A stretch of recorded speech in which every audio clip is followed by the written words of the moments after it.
नमस्कार साथियों, स्वागत है आपका PNK 24 यूट्यूब चैनल पर। बहुत बहुत साथियों, कल अमेरिका के बाजार जो डाउ जोन है 800 पॉइंट और नेस्डैक तुम्हारा 700 पॉइंट और जो S&P 500 है वो 200 पॉइंट गिर के बंद हुआ। ऐसा क्या हुआ था? या भारत के शेयर बाजारों में सुबह बाजार गिर के बंद हुआ, उसके बाद रिकवरी देखने के लिए मिली। ऐसा क्या हुआ, उसके पीछे थोड़ा सा लॉजिक समझ लेते हैं। देखो, जो अमेरिका का फेडरल बैंक है ना, उनके जो चेयरमैन हैं, जैसे हमारे यहाँ RBI के बैंक के जो गवर्नर है, इसी वहाँ के फेडरल बैंक के चेयरमैन है पवेल साहब। उनका एक बयान आया, उन्होंने बोला कि देश कहीं ना कहीं मंदी की ओर जा रहा है। मतलब देश के अंदर जो एक तो सुस्ती और मंदी, उसके संकेत दिख रहे हैं ट्रंप की गलत नीतियों के कारण। ट्रंप की जो नीतियाँ हैं वो बेहद ख़राब हैं। जो इकोनॉमी है ना, उसके अंदर स्लो डाउन आ रहा है। देखो, भारत में ना जो सब चीज़ अच्छी चल रही है, जैसे महंगाई कंट्रोल में है, उसी के चलते 2 बार रेपो रेट कट कर दिया जो RBI के गवर्नर ने। अमेरिका में ऐसा नहीं है। अमेरिका में उधार पे जीने वाले लोग हैं। मतलब ये समझ लो कि अगर 100 रुपये हैं तो 120 रुपये का खर्चा करते हैं वो, 20 रुपये वो उधार पे चलते हैं। उनकी इकोनॉमी में मंदी आना मतलब बहुत बड़ा, कहीं ना कहीं बड़ा जहाज है, अगर वो डूबता है तो पूरे विश्व की अर्थव्यवस्था डाउन डोल हो जाती है। जैसा कि कल तत्काल रिएक्शन आया, अमेरिका के शेयर बाजार गिरे, और ऐसा नहीं एक पूरे 2-3% गिरे। क्यों गिरे? क्योंकि पवेल साहब ने बोला कि भाई मैं रेट्स कट तो नहीं करूँगा, क्योंकि मैं इतना भी ख़राब आदमी नहीं हूँ कि इतिहास में पन्नों में नाम दर्ज हो जाए कि सबसे ख़राब इतिहास में जो रहे हैं पवेल साहब रहे हैं। देखो, चाइना की अगर अमेरिका झुका है तो उसके पीछे वजह ये है साथियों कि चाइना ने अमेरिका के जो बोइंग 7 विमान कंपनी है, जो विमान बनाती है, उसके जो विमान है जिसका ऑर्डर चाइना ने दे रखा था, उनकी डिलीवरी लेने से मना कर दिया। चाइना ने बोला कि मैं आपकी विमानों की डिलीवरी नहीं लूँगा। अब अगर डिलीवरी नहीं लूँगा मतलब कितने करोड़ों का विमान, मतलब एक ही विमान जो होता है 3 करोड़ 4,000 करोड़ 2,000, बहुत कई हज़ार करोड़ की डील होती है। पहले ही बोइंग कंपनी जो है ना वो लॉस मेकिंग चल रही है। उसके बाद उसके जो विमान है जो उसने बना दिए ऑर्डर पे चाइना के, उसने ऑर्डर दे रखा था, अब वो डिलीवरी लेने से मना कर रहा है। तो अमेरिका के जो डोनाल्ड ट्रंप है वो देख गए कि ऐसे काम नहीं चलेगा। अब देखो, अगर भारत का जो शेयर बाजार है ना साथियों, वो गिरेगा ना तो अमेरिका के कारण तो अब नहीं गिरेगा। अब गिरेगा तो चाइना के कारण गिरेगा, क्योंकि जो चुप रहने वाला व्यक्ति होता है ना, अब उससे ज़्यादा वह रहता है कि ये क्या बोल देगा, क्या कर देगा। जो बोलने वाला बड़बड़, मुँह का बड़बड़ होता है, उसने जो करना था कर लिया, जो उठापटक करनी थी सो ने कर ली, अपने हर हथकंडे अपना दिए, इसको मार दूंगा, उसको गिर दूंगा, ये कर दूंगा, वो कर दूंगा। पूरा ये मान लो 20 जनवरी को उन्होंने शपथ ली थी, फरवरी मार्च अप्रैल 3 महीने हो गए उन्हें उथल पुथल मचाते हुए, पूरे देशों की अर्थव्यवस्था को उथल पुथल करके रख दिया उन्होंने। अब अगर डॉलर इंडेक्स की बात करें, उन्हीं के कारण उनका डॉलर इंडेक्स जो है वो 99 रुपये पे आ गया। मतलब 110 से घट कर 99 पे आ गया। 11% की गिरावट 3% के आसपास देखने के लिए मिली। अब डॉलर इंडेक्स को बहुत से लोग क्या करते हैं, रुपये से चेक करने लगते हैं कि रुपया एक्चुअल में क्या है।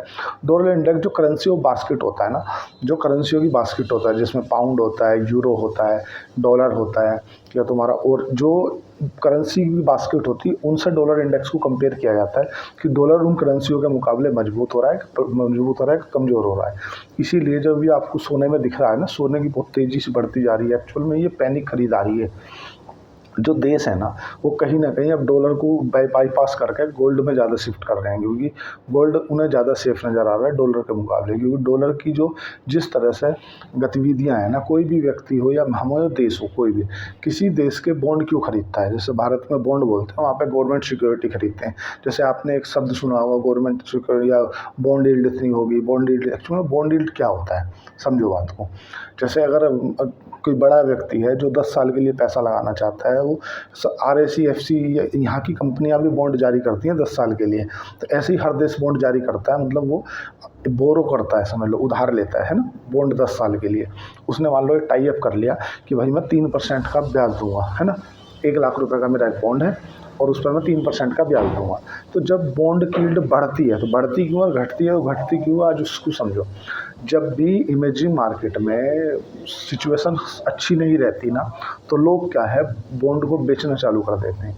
बेचना चालू कर देते हैं मतलब किसी भी चीज़ की मांग कम हो जाती है और सप्लाई ज़्यादा हो जाती है। सप्लाई ज़्यादा होने से जो 1 लाख रुपए का बॉन्ड है वो घट कर 80,000 पे आ जाता है, ऐसा समझ लो, या 70,000 पे आ गया। लेकिन वो बॉन्ड के अंदर जो दिया जाने वाला ब्याज है ना, वो फिक्स है। बॉन्ड पे दिया जाने वाला जो ब्याज है वो फिक्स है, मतलब 3% या 4%।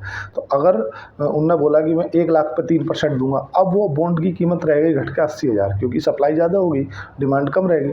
तो 80,000 पे भी उसे 3% देना, तो एक्चुअल में वो जो उसकी बॉन्ड यील्ड है ना, दिया जाने वाला ब्याज है ना, वो बढ़ जाएगा। और लेमन लैंग्वेज में समझो, अगर बॉन्ड यील्ड 4% की है, ठीक है, और 1 लाख रुपए का बॉन्ड है, तो ये समझ लो कि सामने वाले को 4% का ब्याज मिल रहा है। अगर किसी देश की अर्थव्यवस्था उथल पुथल है, जिस तरह से डोनाल्ड ट्रंप कर रहे हैं, तो उस देश के जो ट्रेजरी बॉन्ड है, जो दूसरे देशों ने खरीद रखे हैं ना, वे उन बॉन्डों को बेचना चालू कर देंगे। बेचना चालू कर देंगे तो उन बॉन्ड की सप्लाई बढ़ जाएगी, डिमांड कम रहेगी। डिमांड कम रहेगी तो जो 1 लाख का बॉन्ड है वो बिकेगा 70,000 या 80,000 रुपये में।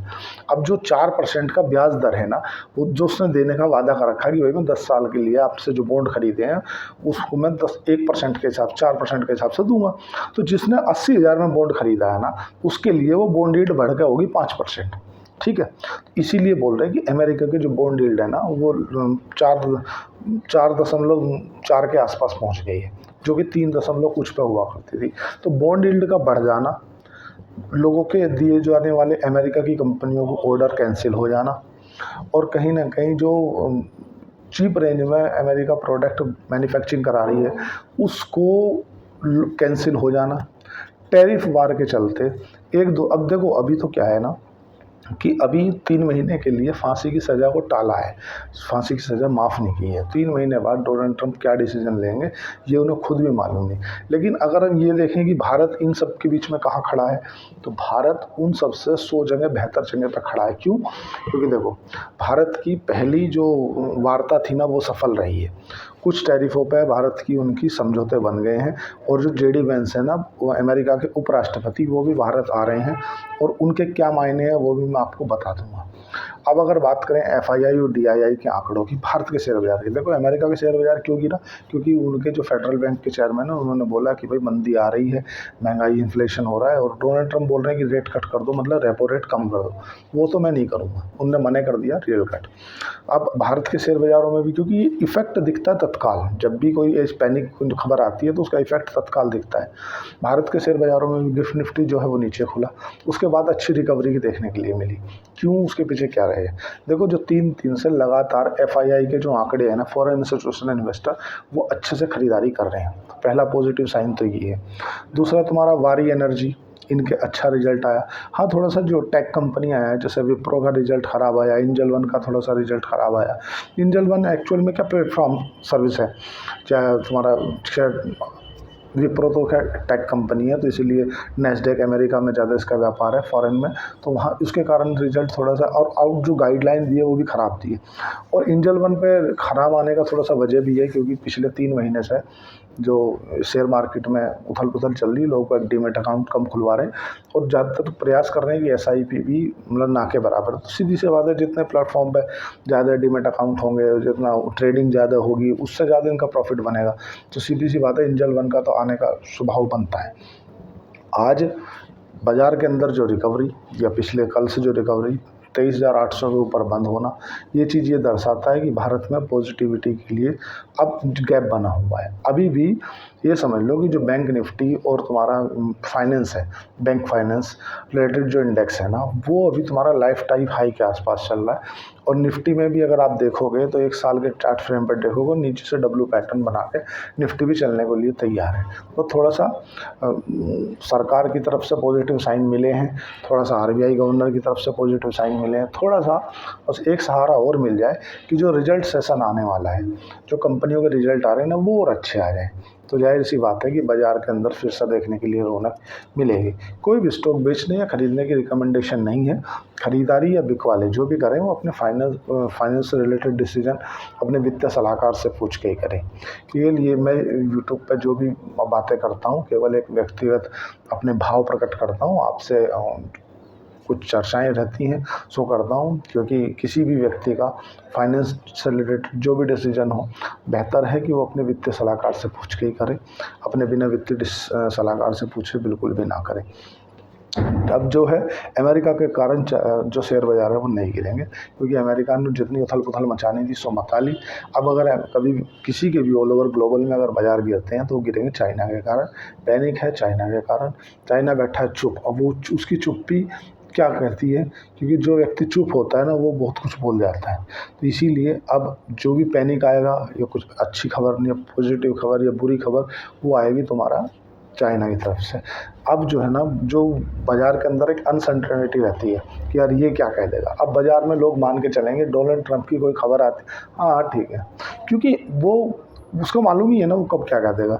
अभी वो इधर से मामला शांत नहीं किया तो ईरान को धमकाना चालू कर दिया, ईरान को नहीं किया तो उधर हमास को। उसके कुछ ना कुछ वो कहीं ना कहीं व्यस्त रहने का काम है। मतलब इधर नहीं तो इधर, इधर नहीं तो इधर, इधर नहीं तो इधर, उथल पुथल मचा के रखो मतलब दुनिया के अंदर, ताकि वो दुनिया को लीडर बनाने की कोशिश कर सके। अब देखो चाइना के अंदर थोड़ा सा मैन्युफैक्चरिंग हब होने के कारण चाइना चाहता है कि 5%, 7%, 10% जिसका जैसा हिस्सा है उसके हिसाब से सब लोग डिस्काउंट में मेरा माल ले लें और फिर से वो आउटसाइड से अमेरिका में माल भेज दें। अब उसके लिए कहाँ तक ये चीज़ें सफल होती हैं, लेकिन भारत के लिए ऑल ओवर तो सब चीज़ों से देखा जाए तो भारत के लिए अच्छी खबर है, भारत के लिए बिल्कुल भी ख़राब नहीं है। क्योंकि अगर ख़राब होने की बात करें तो भारत का शेयर बाज़ार सबसे कम ख़राब हुआ है और भारत का शेयर बाज़ार बढ़ने में सबसे ज़्यादा अच्छी तरह से बढ़ा है। क्योंकि भारत के जो SIP के आंकड़े ना 25,000 करोड़ रुपया प्रति महीना SIP के माध्यम से आता है। FII भी आ रहे हैं, थोड़ा सा RBI ने भी छूट दी है कि भाई चलो हर चीज़ से अभी तो सब कुछ ठीक ठाक नज़र आ रहा है, बट डिपेंड करता है कि कोई बुरी खबर चाइना की तरफ से ना आ जाए। 3 दिन छुट्टी है, कल अमेरिका के बाज़ार भी बंद रहेंगे, भारत के बाज़ार भी बंद रहेंगे, तो 3 दिन छुट्टी है, बड़े आराम से चैन से सोना है। और बाज़ार में हल्की फुल्की गिरावट आ सकती है, प्रॉफिट बुकिंग आ सकती है, तो उससे घबराएं नहीं। तो स्वाभाविक है, बाज़ार कभी भी ऐसे ही नहीं जाता, बाज़ार का नेचर है ऐसे ऐसे जाना, ऊपर जाएगा फिर नीचे आएगा, फिर ऊपर जाएगा फिर नीचे आएगा। तो साथियों उम्मीद करता हूँ टेंशन मुक्त रहें, चिंता मुक्त रहें। आज के लिए इतना ही। चैनल को लाइक करें, सब्सक्राइब करें। धन्यवाद, थैंक यू।